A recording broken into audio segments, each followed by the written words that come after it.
తమిళ చిత్ర పరిశ్రమలో దళపతిగా విశేష ప్రజాదరణ పొందిన విజయ్ ఇప్పుడు రాజకీయ క్షేత్రంలో తనదైన ముద్ర వేసేందుకు సిద్ధమయ్యారు. ఆయన స్థాపించిన తమిళగ వెట్రి కళగం పార్టీ తమిళనాడు రాజకీయాల్లో పెను సంచలనంగా మారింది. కేవలం గ్లామర్తోనే కాకుండా బలమైన ఆశయాలతో విజయ్ ప్రజల్లోకి వెళ్తున్నారు. విజయ్ రాజకీయాల్లోకి రావడం ఒక్క రోజులో జరిగిన మార్పు కాదు.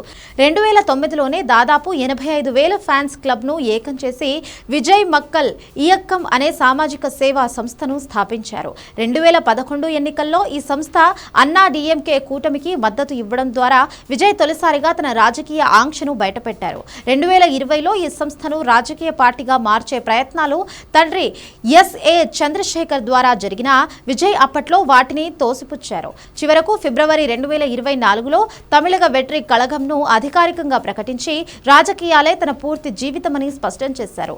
విజయ్ విడుదల చేసిన పార్టీ మేనిఫెస్టో మహిళలు మరియు యువతను ప్రధానంగా లక్ష్యం చేసుకుంది.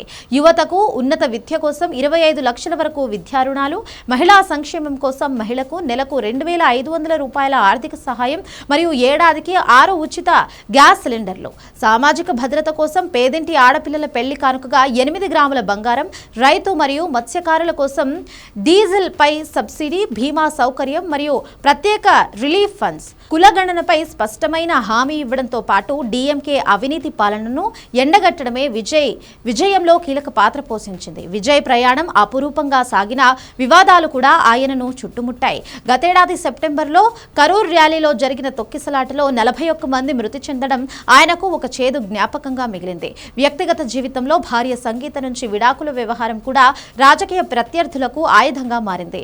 అయినప్పటికీ వీటిని అధిగమిస్తూ ఆయన తన చివరి చిత్రం జననాయకం తరువాత పూర్తి స్థాయిలో ప్రజాక్షేత్రంలోనే ఉంటారని ప్రకటించడం ఆయన పట్టుదలకు నిదర్శనం. తమిళనాడు రాజకీయ చరిత్రలో ఎన్టీఆర్, జయలలిత వంటి గారు సినీ గ్లామర్తో వచ్చి ప్రజల మనసు గెలిచి ముఖ్యమంత్రులయ్యారు. ఇప్పుడు విజయ్ గెలుపును కూడా రాజకీయ విశ్లేషకులు అదే కోణంలో చూస్తున్నారు.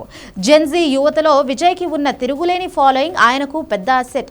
ఏ పార్టీతోనూ పొత్తు పెట్టుకోకుండా ఒంటరిగా పోరాడుతున్న విజయ్ ప్రజలకు గోట్ లీడర్గా కనిపిస్తారా లేదా అన్నది ఆసక్తికరంగా మారింది.